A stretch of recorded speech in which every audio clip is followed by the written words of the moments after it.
मेरी पत्नी रोज सुबह पूजा करती थी और मैं भी हर धार्मिक नियम का पूरा ध्यान रखता था। लेकिन एक दिन एक भिखारी ने मेरे दोनों छोटे बच्चों को देखकर जोर जोर से चिल्लाना शुरू कर दिया कि ये बच्चे नरक में पैदा हुए हैं, ये नाजायज संतान है। मुझे बहुत गुस्सा आया, पर मैंने सड़क पर कोई झगड़ा या तमाशा नहीं किया। कुछ दिन बाद वही भिखारी मर गया। मैं उसके अंतिम संस्कार में गया। वहाँ उसका बेटा मेरे पास आया और बोला, पापा ने आपके नाम एक चिट्ठी छोड़ी है। जैसे ही मैंने चिट्ठी खोली, मेरे होश उड़ गए।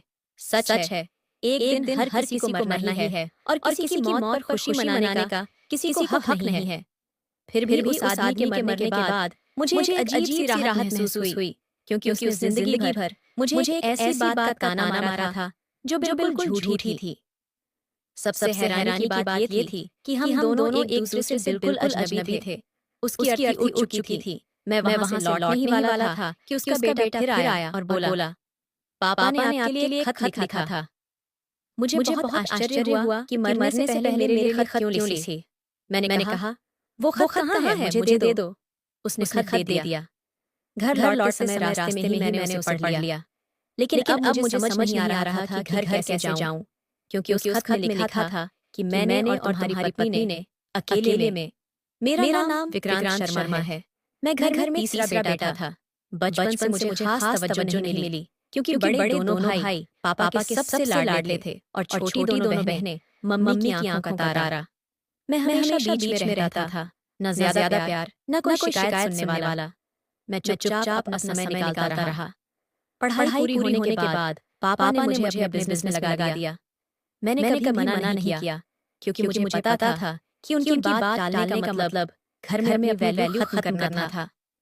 पापा बहुत अमीर थे। शहर में उनके 6-7 मकान थे, जिनका किराया ही किसी आम परिवार को कई साल आराम से चला सकता था। बिजनेस के अलावा उनके पास ढेर सारी खेती की जमीन थी। वो अक्सर गर्व से कहते थे कि ये सब उन्होंने अपनी मेहनत से कमाया है। जब भी बैठते बचपन की गरीबी की कहानियां सुनाते और जोर देकर कहते थे कि जो कुछ भी कमाया है उसे अपनी मर्जी से जिसे चाहे दें, कोई उनसे सवाल नहीं कर सकता। कोई उनकी मर्जी के खिलाफ बोले तो तुरंत उसकी बोलती बंद कर देते। जब संपत्ति बांटने का समय आया तो उन्होंने साफ कहा कि जिस बेटे से पोता होगा उसे एक हिस्सा ज्यादा मिलेगा। घर में सबने विरोध किया कि ये धार्मिक और कानूनी नियमों के खिलाफ है। आप इस गंभीर बात को मजाक बना रहे हैं। लेकिन उनका जवाब हमेशा एक ही था, ये सब मैंने कमाया है, मुझे किसी को जवाब नहीं देना। दोनों बहनों को भी कानूनी हिस्से की बजाय सिर्फ थोड़े पैसे और एक छोटा प्लॉट देकर टाल दिया गया, क्योंकि उनके हिसाब से बेटियां पराया धन होती हैं और असली हकदार सिर्फ बेटे हैं। इसी माहौल में मेरी शादी हुई। शुरू में मेरी पत्नी थोड़ी असहज रहती थी, क्योंकि उसे पता था कि हमारे घर में औरतों और संपत्ति को लेकर हमेशा विवाद रहते हैं। वो गीता पढ़ती थी और बहुत धार्मिक थी। उसने मुझसे कभी ज्यादा संपत्ति की उम्मीद नहीं की। एक दिन उसने कहा भी कि अगर हमें बेटा हुआ तो शायद आपको ज्यादा हिस्सा मिल जाए। मैंने हंसते हुए कहा कि मुझे इन सब से कोई फर्क नहीं पड़ता। मेरे लिए सबसे जरूरी तुम हो और तुम्हारा सम्मान है। शादी के पहले 2 साल तक हमें कोई बच्चा नहीं हुआ। घर में बातें शुरू हो गईं। कुछ ने कहा कि शायद आपके नसीब में संतान नहीं है। कुछ ने पत्नी पर उंगली उठाई। लेकिन हम दोनों ने हिम्मत नहीं हारी। रात भर प्रार्थना करते रहे। फिर भगवान ने हमारी सुन ली और हमें एक साथ जुड़वा बेटे हुए। जब मैंने दोनों बच्चों को पापा की गोद में रखा तो उनकी आंखों में आंसू आ गए। उन्होंने दोनों पोतों को सीने से लगाया। फिर सबको बुलाकर ऐलान किया कि बड़े दोनों बेटों को उनका हिस्सा पहले ही दे चुका हूँ। अब जो कुछ बचा है वो विक्रांत को दूंगा, क्योंकि इसी ने मुझे वारिस दिए हैं। उस दिन किसी ने कुछ नहीं कहा। सबको पहले से पता था कि ऐसा ही होगा। इस तरह अचानक मैं बहुत बड़ी संपत्ति का मालिक बन गया। इतना पैसा आया कि चाहता तो पूरी दुनिया घूम सकता था, लेकिन मुझे कभी घमंड नहीं हुआ। मैं और मेरी पत्नी रोज भगवान का शुक्रिया अदा करते थे। जैसे जैसे बच्चे बड़े हो रहे थे, हम उन्हें भी यही सिखाते थे कि शुक्रगुजार रहना सबसे बड़ा धन है। अब हमारे दोनों बेटे यशवर्धन और आरव 4 साल के हो चुके थे। उनकी मासूम शरारतों से घर में हर वक्त हंसी गूंजती रहती थी। मेरी सुबह उनकी आवाजों से शुरू होती और रात उनकी बातों पर हंसते हंसते खत्म होती। पापा को गए लगभग 5 साल हो चुके थे। उनके जाने के बाद परिवार में कुछ बदलाव आए, लेकिन हमने कभी खुद को उन झगड़ों का हिस्सा नहीं बनाया। मैं आज भी उनकी हर बात याद करता हूँ। उनका गुस्सा, उनकी जिद, उनका छिपा हुआ प्यार, सब कुछ मेरे दिल में संभाल कर रखा है। मैंने उनके हर शब्द को दिल से अपनाया था। मैंने अपने बच्चों के नाम पर दान शुरू किया हुआ था। हर गुरुवार को मंदिर में गरमा गरम खाना भिजवाता था। मेरी पत्नी रोज गीता पढ़ती और प्रार्थना करती कि भगवान हमें सही रास्ते पर रखें। हमने कभी भगवान से कुछ ज्यादा नहीं मांगा, बस जो मिला उसके लिए बार-बार शुक्रिया कहा। आज जब मैं अपने घर की छत पर बैठकर अपने बेटे यशवर्धन और आरव को खेलते देखता हूँ, तो दिल से यकीन होता है कि मैं इस दुनिया का सबसे खुशकिस्मत आदमी हूँ। मेरे पास दौलत है, प्यार है, सुकून है और सबसे बड़ी बात मेरे पिताजी का आशीर्वाद है। मैं चाहता हूँ कि मेरे दोनों बेटे भी वैसा ही अच्छा इंसान बने जैसा मैंने उनके लिए सोचा है। मैं उन्हें दुनिया की हर खुशी दूंगा, हर सुविधा दूंगा, लेकिन साथ ही उनके दिल में भगवान का डर भी बैठाऊंगा, क्योंकि मुझे पता है कि असली कामयाबी इसी में छुपी है। मेरी जिंदगी का हर दिन पापा की दुआओं का नतीजा है और मेरी पत्नी की सच्चाई का इनाम है। मैं दुआ करता हूँ कि यह चैन और खुशी का सिलसिला कभी न टूटे। मेरी आने वाली नस्लें भी उतनी ही साफ दिल वाली हों जितना मेरे पापा ने मुझे बनाया था। सब कुछ बहुत अच्छे से चल रहा था। मेरे दोनों बेटे यशवर्धन और आरव 5 साल के हो चुके थे। उनकी नन्ही बातें और शरारतें घर को हमेशा हंसते खिलखिलाते रखती थीं। मेरी पत्नी का चेहरा हर वक्त सुकून और खुशी से चमकता रहता था। वह खुद बच्चों के कपड़े धोती थी, उनकी सफाई का पूरा ख्याल रखती थी, उनके लिए हर हफ्ते नए खिलौने लाती थी। हमने बच्चों के लिए घर में एक अलग कमरा तैयार करवाया था, जिसकी दीवारें रंग-बिरंगे कार्टून और भगवान की तस्वीरों से सजी हुई थीं। सुबह जब मैं ऑफिस के लिए निकलता तो दोनों भाई दरवाजे तक मुझे बाय करने आते। शाम को लौटते ही मेरी टांगों से चिपक जाते और जिद करते कि आज पार्क चलें या आइसक्रीम खाएं। मैं उनकी हर छोटी बड़ी ख्वाहिश पूरी कर देता था, क्योंकि मुझे पूरा यकीन था कि ये दोनों बच्चे मुझे भगवान की रहमत और पापा की दुआ से मिले हैं। ऐसे ही एक दिन मेरी पत्नी ने बताया कि मोहल्ले के कोने पर जो भिखारी रोज बैठता है, वो पिछले कुछ दिनों से हमारे बच्चों को बहुत अजीब नजरों से घूरता है। मैंने कहा, ऐसे लोगों को इग्नोर करना ही ठीक रहता है। लेकिन जब मैंने खुद उसकी नजरें पकड़ी तो दिल में बेचैनी होने लगी। जब भी वो यशवर्धन और आरव को देखता, उसकी आंखों में सख्त नफरत झलकती थी, जैसे मन में कोई पुरानी जलन सुलग रही हो। पहले तो मैंने ज्यादा ध्यान नहीं दिया, लेकिन फिर बात मेरे कानों तक पहुंची कि उस भिखारी ने लोगों से खुलेआम कहा है कि मेरे दोनों बच्चे नाजायज हैं, किसी गलत रिश्ते की पैदावार हैं। मैं सुनकर पत्थर हो गया। मेरी आंखों के आगे अंधेरा छा गया। लगा जैसे कोई मजाक कर रहा हो या गलत सुना गया हो। आखिर कोई ऐसा कैसे बोल सकता है? दिल में आग सी लगी, लेकिन मैंने खुद पर काबू रखा। अगले दिन भी मैंने इस बात को दिमाग से निकालने की कोशिश की, पर वो भिखारी दिमाग से नहीं निकला। जब भी बच्चों को बाहर ले जाता, कहीं न कहीं वो देख ही जाता और कुछ न कुछ बुदबुदाता रहता। मैंने नोटिस किया कि दूसरे बच्चों को कभी ऐसे नहीं ताकता। सिर्फ मेरे बच्चों को देखते ही उसके चेहरे का रंग बदल जाता।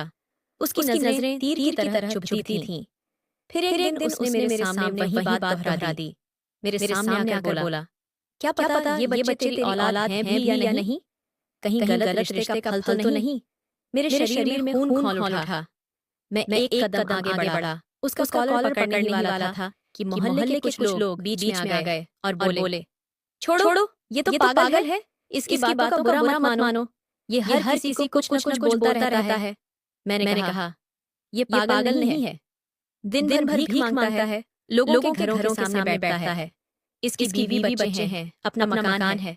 अगर सच में पागल होता तो इतना समझदारी से कैसे चलाता? पागल होने का मतलब ये थोड़े है कि किसी की इज्जत पर कीचड़ उछाले। मैं गुस्से से कांप रहा था, पर मैंने खुद को रोक लिया। मुझे पता था कि अगर मैंने हाथ उठाया तो लोग यही कहेंगे कि अमीर आदमी ने गरीब को पीटा। मैं चुपचाप घर लौट आया, लेकिन अंदर से जलता रहा। जब मैंने ये बात अपनी पत्नी को बताई तो वो हैरान रह गई कि आखिर हम ही को क्यों निशाना बनाया जा रहा है। वो भी खामोश हो गई। उसके बाद तो उस भिखारी की हिम्मत और बढ़ गई। रोज मेरे रास्ते में आकर कुछ न कुछ ताना मारता। कभी कहता, भगवान सबके पाप माफ करें, माँ बाप के गुनाहों की सजा बच्चों को भुगतनी पड़ती है। कभी बोलता, तेरी बीवी तो बहुत पूजा पाठ करती है ना, पर लोगों को सब मालूम है। मैं अपने गुस्से को दबाए रखता था। मैं चाहता था कि कोई गवाह बने कि ये सच में मानसिक मरीज है, पर सब यही बोलते, बस पागल है, छोड़ दो, इसकी पुरानी आदत है। एक दिन मैं बच्चों को पार्क ले जा रहा था। उसने जोर जोर से चिल्लाया, अरे ओ छोटू लोग, तेरा बाप कौन है, बता तो जरा। लगा जैसे किसी ने मेरे सीने में छुरी घोंप दी। मैं पलटा और गुस्से में उसकी तरफ बढ़ा। फिर लोगों ने बीच बचाव किया। उस दिन मैंने उसे साफ चेतावनी दी, अगर आगे से मेरे बच्चों के बारे में एक भी शब्द बोला तो मैं पुलिस में रिपोर्ट लिखवाऊंगा। वो हंसा और बोला, जा लिखवा, मुझे क्या डर है। मैं तो रोज थाने के बाहर बैठता हूँ, सारे पुलिस वाले मुझे जानते हैं, मुझे खाना खिलाते हैं। तू क्या कर लेगा। मैंने देखा कि आसपास खड़े सारे लोग चुपचाप उसकी साइड ले रहे थे। किसी ने मेरे लिए एक शब्द नहीं बोला, बल्कि सब मुझे ही समझाने लगे, आप तो बड़े आदमी हैं, भिखारी से क्या लड़ना, आपको शोभा नहीं देता। मैं खामोश हो गया, क्योंकि मुझे पता था कि अगर मैं और बोला तो गलत मुझे ही ठहराया जाएगा। मेरे बच्चों के मासूम चेहरे मेरी आंखों के सामने घूम रहे थे। मुझे उनकी इज्जत की फिक्र थी, उनके आने वाले कल की चिंता थी। मैं दोबारा किसी के सामने तमाशा नहीं बनना चाहता था, इसलिए चुप रहा। पर वो भिखारी रुका नहीं। मेरी खामोशी को उसने अपनी जीत समझ लिया और हर दूसरा दिन मुझे चढ़ाने का कोई नया बहाना ढूंढ लाता। कभी कुछ बोलता, कभी कुछ और। मैं रातों में सोचता रहता कि आखिर मेरे साथ ही उसकी ये दुश्मनी क्यों है। मेरे बच्चों को ही वो क्यों निशाना बनाता है। उसके मन में ऐसी कौन सी गांठ है जो सालों से सुलग रही है और उसकी जुबान को जहर बना रही है। कई रातें नींद नहीं आई। मैं बार-बार भगवान से दुआ करता, हे प्रभु, मुझे उसकी बुराई से बचाओ, मुझे सब्र दो, मेरे बच्चों को उसकी जहरीली बातों से महफूज रखो। अब ये मामला छोटा-मोटा नहीं रहा था, ये मेरी और मेरे परिवार की इज्जत का सवाल बन चुका था। मुझे जानना था कि वो ऐसा क्यों बोलता है, उसके इन तानों के पीछे की सच्चाई क्या है, मेरे बच्चों से क्या दुश्मनी है। लेकिन कहीं से कोई सुराग नहीं मिला। न किसी ने कुछ बताया, न उसने कभी कोई ऐसी बात कही जिससे मैं समझ पाता कि नफरत की जड़ कहाँ है। पहले गुस्सा आता था, फिर हैरानी होती थी, फिर धीरे-धीरे ये सब मेरे जीवन का एक लगातार बैकग्राउंड नॉइज बन गया, जिसे नजरअंदाज करना नामुमकिन था। आखिरकार मैंने उसे उसके हाल पर छोड़ दिया, क्योंकि मेरे पास सोचने को और भी बहुत कुछ था। मेरे दोनों बड़े भाइयों का दिल मेरे लिए कभी नहीं पिघला। जब से पापा ने बाकी की सारी संपत्ति मुझे लिखी थी, बस इसलिए कि मेरे यहाँ बेटे हुए थे, तब से उनके मन में एक कांटा गड़ गया था। बड़े भाई के घर 3 बेटियां थीं, मंझले भाई की 2 बेटियां और बाद में एक बेटा भी हुआ, लेकिन तब तक बंटवारा हो चुका था। पापा का वादा पूरा हो चुका था। वो हमेशा कहते थे कि जिसके यहाँ होता होगा, उसी को अतिरिक्त हिस्सा मिलेगा। मेरे लिए वो संपत्ति कभी मायने नहीं रखती थी। मेरे लिए असली खुशी मेरे बच्चे थे, पापा की खुशी थी और भगवान की मेहरबानी थी। पर भाइयों ने वो बात कभी नहीं भुलाई। मेरे चेहरे पर जरा सी मुस्कान भी उन्हें छुपती थी। मैंने कई बार कोशिश की कि सब पहले जैसा हो जाए। मैंने उनकी बेटियों को बहुत प्यार दिया, दिवाली पर अच्छे कपड़े और गिफ्ट दिए, लेकिन जितना मैं करीब आने की कोशिश करता, उनकी नफरत नहीं बढ़ती जाती। मेरा दिल एक बेटे के लिए बहुत तड़पता था। जब किसी छोटी बच्ची को देखता, मन करता कि काश वो मेरी होती, मेरे घर में होती, मेरे हाथों से खाती, मुझे गले लगाती। यशवर्धन और आरव भी एक छोटी बहन की बात करते थे, जिसे वो गोद में उठाए, स्कूल छोड़े। मैं बार अपनी पत्नी से कहता कि अगर एक बेटी आ जाए तो जिंदगी पूरी हो जाएगी। वो चुप हो जाती, मेरे मन की बात समझती थी। हमने अच्छे डॉक्टरों से सलाह ली, ढेर सारी जांचें करवाईं, दवाइयां खाईं, मन्नतें मांगी, लेकिन कुछ नहीं हुआ। एक दिन डॉक्टर ने बुलाकर साफ कह दिया, मैं बहुत सोच समझ कर बता रहा हूँ, आपकी पत्नी अब कभी माँ नहीं बन सकती। मैं हक्का बक्का रह गया, हाथ पैर कांपने लगे। मैंने पूछा, ये कैसे हो सकता है? उसने तो जुड़वा बच्चों को जन्म दिया था। डॉक्टर ने कहा, हाँ, मुझे याद है। वो केस मेरे पास ही था और आपकी पत्नी मेरी दूर की रिश्तेदार भी हैं। लेकिन कभी-कभी डिलीवरी के बाद कोई ऐसी दिक्कत हो जाती है जो बहुत देर में पता चलती है और उसका कोई इलाज नहीं होता। ये सच मानना मेरे लिए बहुत मुश्किल था, लेकिन मैंने मान लिया। पत्नी को कुछ नहीं बताया क्योंकि वो पहले से ही उदास और थकी-थकी रहने लगी थी। उसने खुद को और ज्यादा पूजा पाठ में डुबो लिया और मैंने भी भगवान से दुआ करना जारी रखा। पर दिल के एक कोने में ये बात हमेशा के लिए बैठ गई कि मेरी बेटी अब सिर्फ सपनों में ही आएगी। जब भी भाइयों की बेटियों को देखता, उन्हें गले लगाने का मन करता। कभी किसी को शॉपिंग ले जाता, कभी स्कूल छोड़ता, उनके साथ बच्चों की तरह खेलता, हंसता। लेकिन मेरे भाई ये सब देखकर और चिढ़ते थे। उनकी बातों में तंज होता। देखो, बेटों वाले को घमंड हो गया है। अब एक बेटी के लिए तरस रहा है। किस्मत तो सिर्फ बेटे दिए। कभी कहते, हम तो बेटियों के साथ जिंदगी काट रहे हैं, हमें कोई शिकायत नहीं। एक दिन एक भाई ने खुलकर कह दिया, पैसे से इज्जत नहीं खरीदी जाती। मैंने हंसकर टाल दिया, पर दिल में एक टीस रह गई कि हम भाई होते हुए भी कभी एक नहीं हो पाए। मैं समझ नहीं पाया कि मेरे इतने प्यार और सब्र के बावजूद वो मुझे अपना क्यों नहीं सके। धीरे धीरे मैंने उनसे दूरी बना ली। अब सिर्फ शादी ब्याह या किसी की मौत पर मिलते थे। बस नमस्ते हाय हेलो करके बात खत्म। इसी बीच एक दिन अचानक मोहल्ले में खबर फैल गई कि वो भिखारी जो सालों से यहाँ बैठा था, अब इस दुनिया में नहीं रहा। ये सुनते ही मेरे मन में एक अजीब सी शांति छा गई। न दुख हुआ न खुशी, बस एक खालीपन सा, जैसे सालों से चल रहा कोई तेज शोर अचानक बंद हो गया हो। मैंने खुद को समझाया कि किसी की मौत पर सुकून महसूस करना गलत है, ये इंसानियत के खिलाफ है। पर ये भी नहीं सोचा कि काश वो जिंदा रहता। मुझे समझ ही नहीं आ रहा था कि मेरे दिल में उसके लिए क्या भावना बची है। मैं उसके अंतिम संस्कार पर गया।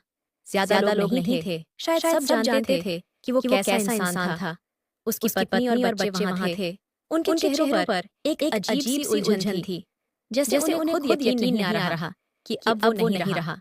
और जो कभी उनकी जिंदगी का हिस्सा था, शायद अब बोझ भी बन चुका था। अंतिम संस्कार खत्म होने के बाद जब मैं घर पहुंचा तो मेरी पत्नी ने पूछा, कहाँ गए थे इतनी देर? मैंने बस सिर हिलाया और सोफे पर धम से बैठ गया। उस भिखारी की सारी जहरीली बातें एकदम से दिमाग में कौंध गईं, जो उसने मेरे बच्चों के बारे में कही थीं। मैंने अपने बेटे यशवर्धन और आरव को देखा। दोनों बेफिक्र होकर खिलौनों से खेल रहे थे, हंसते मुस्कुराते, बिल्कुल मासूम। दिल से भगवान का शुक्रिया अदा किया कि उसने इन नन्हे फरिश्तों को हर बुरी नजर, हर कड़वी जुबान और हर नफरत से बचाया। मैंने मन ही मन दुआ मांगी, हे प्रभु, इनकी हमेशा हिफाजत करना। कभी ऐसा वक्त न आए कि इनके होने पर कोई सवाल उठा सके। भिखारी तो चला गया, लेकिन उसके शब्द मेरे सीने में कहीं गहरे चुभे हुए थे, जैसे कोई पुराना जख्म जो ऊपर से भर गया हो, पर अंदर से अब भी दर्द करता हो। अंतिम दर्शन करके जब मैं वापस मुड़ ही रहा था कि अचानक उसका लड़का मेरे सामने आ खड़ा हुआ। देखने में ज्यादा बड़ा नहीं था, शायद 11-12 साल का। उसकी आंखों में घबराहट भी थी और एक अजीब सा दृढ़ विश्वास भी। आते ही बोला, मुझे आपसे कुछ बहुत जरूरी बात करनी है। मैं हैरानी से उसे ताकने लगा। उसने कहा, पापा ने आपके नाम एक चिट्ठी छोड़ी है। ये सुनते ही मेरे कानों में जैसे झंझनाहट हो गई। मैंने पूछा, मेरे नाम? वो बोला, जी हाँ, सिर्फ आपके लिए। उन्होंने कहा था कि इसे किसी और को नहीं, सिर्फ आपको देना है। मैंने एक पल सोचा कि शायद किसी और विक्रांत की बात हो रही हो, लेकिन उसके लहजे में इतनी सच्चाई थी कि मैं खामोश हो गया। उसने अपनी जेब से एक पुराना सिलवटों वाला खत निकाला और मेरे हाथ में रख दिया। मैंने फिर पूछा, पक्का यही मेरे लिए है? उसने सिर हिलाया और बोला, उनके आखिरी पलों में मैंने आंखों से वादा किया था। वो बार बार यही दोहराते रहे कि मरने के बाद इसे जरूर दे देना, चाहे कुछ भी हो जाए। मैंने वो खत ले लिया और वहां से निकल पड़ा। अंदर से एक अजीब सी घबराहट शुरू हो गई थी, जैसे कोई भयानक तूफान आने को है। रिक्शे में बैठते ही मैंने खत खोल लिया। वो हाथ से लिखा हुआ था और साफ लग रहा था कि बहुत भारी मन से, बहुत दर्द में लिखा गया था। शुरुआत में उसने अपना नाम लिखा और फिर शुरू किया, विक्रांत, मैंने तुमसे जिंदगी भर नफरत की, तुम्हारे बच्चों को देखकर मेरी रगों में आग लग जाती थी, क्योंकि वो बच्चे तुम्हारे नहीं थे। वो इस दुनिया के सबसे बड़े धोखे की पैदाइश थे, और तुम्हें इसकी भनक तक नहीं थी। तुम्हारी पत्नी ने तुम्हारे साथ जो किया, शायद ही कोई और कर सकती। मुझे पूरा यकीन है, क्योंकि मैंने सब कुछ अपनी आंखों से देखा और कानों से सुना। तुम मुझे पागल समझते थे, पर मैं पागल नहीं था। मैं वो शख्स था जो तुम्हारी असलियत जानता था, लेकिन मेरी बात पर कोई यकीन नहीं करता था। तुम्हारी पत्नी ने अपने लालच में तुम्हें औजार बनाया। उस डॉक्टर रिश्तेदार के साथ मिलकर, जिसके पास तुम इलाज के लिए गए थे जब तुम्हारे यहाँ औलाद नहीं हो रही थी। क्या कभी शक नहीं हुआ कि इलाज के नाम पर कुछ गलत भी हो सकता है? क्या तुमने कभी सोचा कि शायद कमी तुम में ही हो?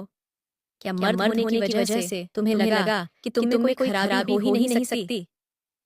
सच जान लो, वो दोनों बच्चे उसी डॉक्टर के हैं, तुम्हारे नहीं। मेरे पास कोई सबूत नहीं कि कोर्ट में ले जाऊं, पर अपनी अंतरात्मा की गवाही मैं दे चुका हूं। ये खत शायद तुम्हें जलाकर राख कर दे, शायद तुम इसे फाड़ डालो, पर अगर तुम्हारे अंदर जरा सा ज़मीर बचा है, तो ये सच तुम्हें अंदर खिला देगा। तुम्हारी पत्नी को पता था कि तुम कभी पिता नहीं बन सकते, इसलिए उसने ये राज तुमसे छिपाया, ताकि तुम धोखे में रहो और वो तुम्हारे पिता के वादे वाली संपत्ति पर कब्जा कर सके। तुम दौलत के पीछे नहीं थे, पर वो थी। उसने वो सब हासिल कर लिया जिससे तुम अनजान थे।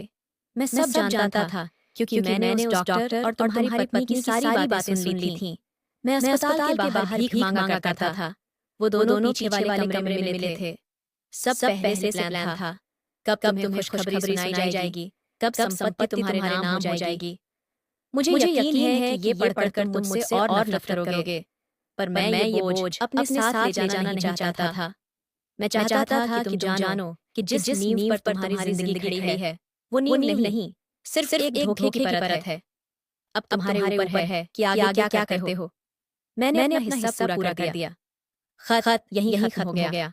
रिक्शा चलता रहा, पर मेरे अंदर सब कुछ उलट पुलट हो चुका था। जब रिक्शे से उतरा तो जमीन अपनी नहीं लग रही थी। घर के दरवाजे पर पहुंचा तो लगा जैसे कोई सपना चल रहा हो। अंदर घुसा तो सब कुछ वैसा का वैसा था। बच्चे खेल रहे थे, पत्नी किचन में व्यस्त थी, लेकिन मेरी नजर में सब धुंधला हो गया। मैं पत्नी को देख रहा था, वही चेहरा, वही आंखें, पर अब वो पहले जैसी नहीं लग रही थी। सारी मासूमियत गायब थी। सब बदल चुका था। उसने मुड़कर देखा और पूछा, क्या हुआ? आप ऐसे क्यों घूर रहे हैं? मैंने किसी तरह कहा, कुछ नहीं, बस सर दर्द हो रहा है। कमरे में गया, दरवाजा बंद किया और बिस्तर पर औंधे मुंह गिर पड़ा। आंखें बंद की, जैसे नींद आने का नाटक कर रहा हूँ, पर नींद कहाँ थी। दिमाग में बस वही खत घूम रहा था। हर लाइन, हर शब्द सीने पर हथौड़े की तरह चोट कर रहा था। मुझे कुछ समझ नहीं आ रहा था कि सच क्या है और झूठ क्या। क्या ये मुमकिन है कि मैं कभी बाप बन ही नहीं सकता था? क्या जिन दो बच्चों को मैंने गोद में उठाया, जिनका पहला पापा सुना, जिन्हें कंधों पर बिठाया, जिनके लिए रात रात जागा, वो मेरे अपने नहीं हैं। मैं उस औरत के साथ 10 साल से ज्यादा समय तक रहा। उसके हर स्नेह को सच्चा प्यार समझा। उसके हर सुख दुख में साथ खड़ा रहा। फिर भी उसने मेरे साथ ऐसा किया।